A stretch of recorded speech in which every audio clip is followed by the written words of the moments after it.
संपूर्ण चाणक्यनीतीच्या या अध्यायामध्ये तुमचे स्वागत आहे। जीवनातील प्रत्येक प्रश्नावर, प्रत्येक अडचणीवर चाणक्यनीतीमध्ये चर्चा केलेली आहे।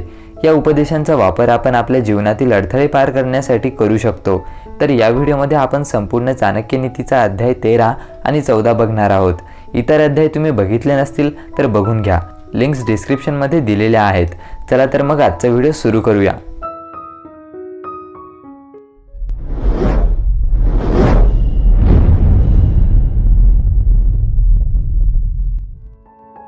माणूस सद्धर्मे करून जरी क्षणमात्र जगला तरी ते जीवन श्रेष्ठ होय। लोकद्वयाचा नाश करणारे नीच कर्म आचरून तो जरी कल्पपर्यंत जगला तरी ते जीवन व्यर्थ होय। गेलेल्या वस्तूबद्दल शोक करू नये व पुढे प्राप्त होणाऱ्या वस्तूबद्दल चिंतन करू नये। विद्वान लोक वर्तमान काळी जी वस्तू प्राप्त आहे त्याबद्दल सुख व संतोष मानून आनंदात राहतात। देव, साधू आणि पिता हे तिघे माणसाच्या स्वभावामुळे संतुष्ट होतात। नातेवाईक त्यांना केलेल्या स्नान, पान इत्यादी कर्मामुळे संतोष पावतात, तर पंडित लोक त्यांच्या सद्वाक्य बोलण्याने संतुष्ट होतात। माणूस गर्भावस्थेत असतानाच त्याच्या ललाटी त्याचे आयुष्य, त्याच्याकडून होणारी कर्मे, त्याला मिळणारी संपत्ती, प्राप्त होणारी विद्या आणि त्याचे मरण ह्या 5 गोष्टी ब्रह्मदेवाने लिहिलेल्या असतात। या मोठ्या साधूंची चरित्रे कशी विचित्र असतात पहा। ज्या लक्ष्मीची ब्रह्मादिक इच्छा करतात त्या लक्ष्मीला हे तृणवत मानतात व ती जर प्राप्त झाली तर तिच्या भाराने ते नम्र होतात। ज्याच्यावर माणूस स्नेह ठेवतो त्याच्यापासूनच त्याला भय व दुःख मिळते, कारण स्नेह हे सर्व दुःखांचे मूळ आहे। अशी ही स्नेहमूल दुःखे त्यागून माणसाने सुखाने राहावे। प्रत्यक्ष संकट नाही आले तरी ते येण्याची कल्पना करून जो त्याचा प्रतिकार करतो व जो प्रत्यक्ष संकट प्राप्त झाल्यावर तात्काळ त्याच्या नाशाविषयी आपल्या बुद्धीने उपाय करतो ते दोघेही सुखाने राहतात। मात्र जो प्रारब्धावर भरोसा ठेवून उपाय मात्र काहीच करत नाही त्याचा नाश होतो। राजा धर्मपरायण असेल तर प्रजाही धर्माचरणी होते, तो पापी असेल तर प्रजा पापी होते व तो समबुद्धी असेल तर प्रजाही तशीच होते।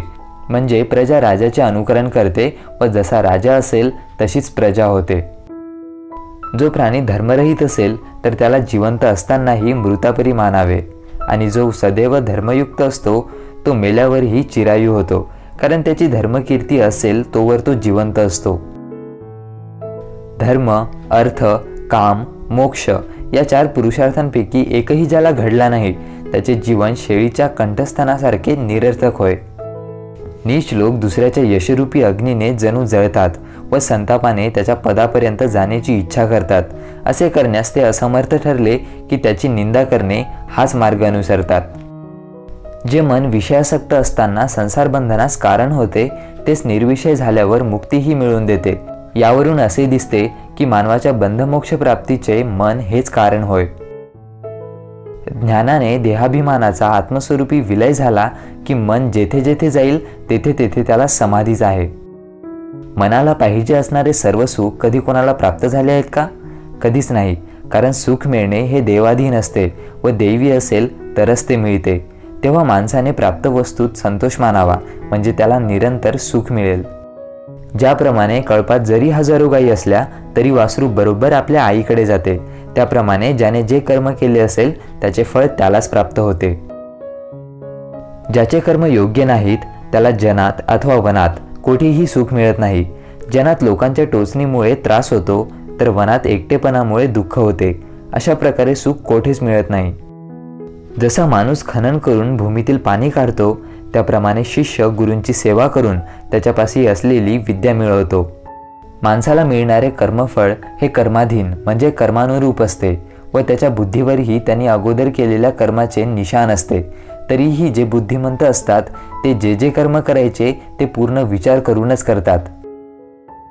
पुरुषाने स्त्री, भोजन, धन या 3 विषयांमध्ये सर्व काळ संतोषी वृत्ती ठेवावी, आहे त्यात समाधान मानावे।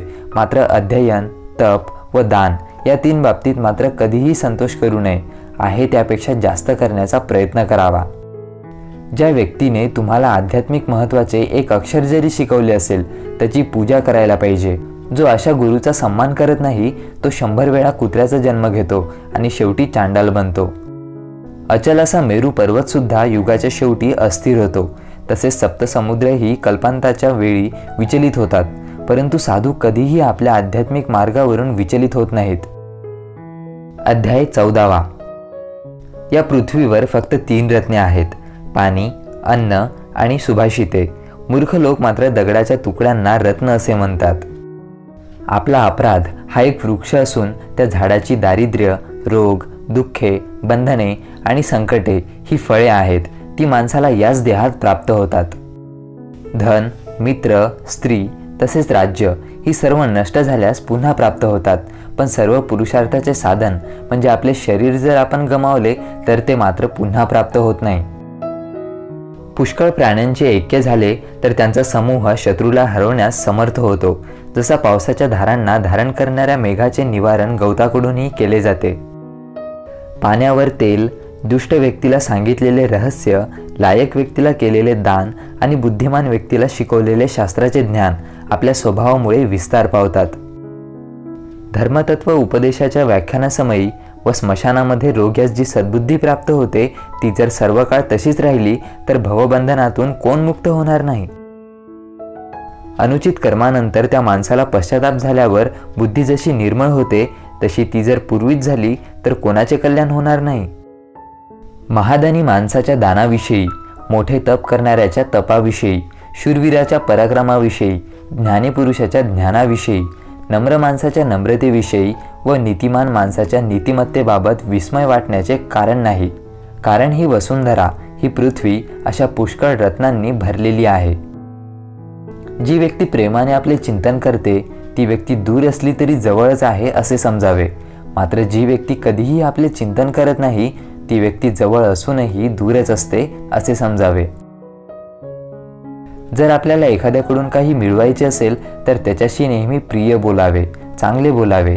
हरिणाची शिकार करणारा शिकारी आधी त्याला सुस्वर संगीताने मोह पाडून फसवतो व नंतर त्याचा वध करतो.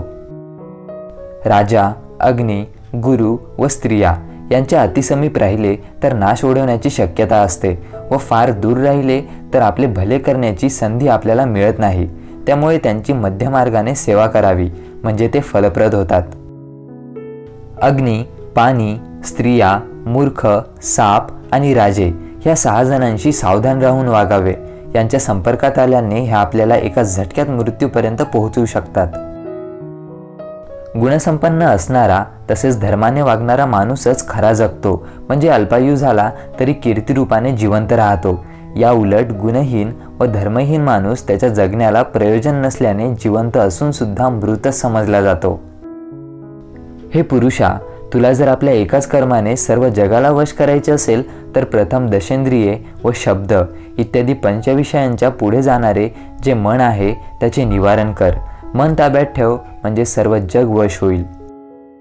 सभेत प्रस्तावाला उचित असे भाषण करणे, समोरच्या माणसाला जे प्रिय असेल ते करणे, आपल्या शक्तीनुसार समयी क्रोधाविर्भाव करणे हे ज्याला माहीत आहे त्यालाच पंडित असे म्हणतात. स्त्रीदेह हा एकच पदार्थ तिघांकडून कसा 3 प्रकारे पाहिला जातो ते पहा.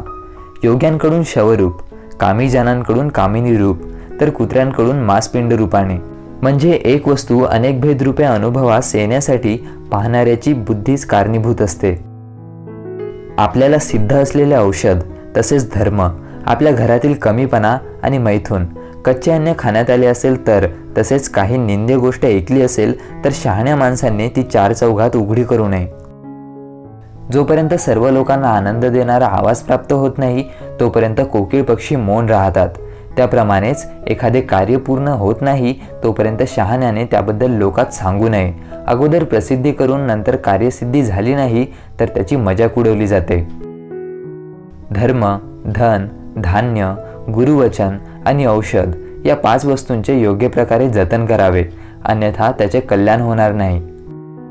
हे पुरुषा, भवतापापासून मुक्त होण्यासाठी तू दुर्जनांची संगत सोड व साधू संगती घे. तू अहोरात्र पुण्यकर्माचे आचरण कर व आपल्या नाशवंत देहापेक्षा नित्य आत्मरूप वस्तूचे स्मरण ठेव. तर मित्रांनो, हा अध्याय तुम्हाला कसा वाटला ते कॉमेंटमध्ये नक्की कळवा. व्हिडिओला लाईक करा, सर्वांसोबत शेअर करा आणि अशाच प्रेरणादायी व्हिडिओसाठी स्टे इन्स्पायर्ड मराठीला सबस्क्राईब करा.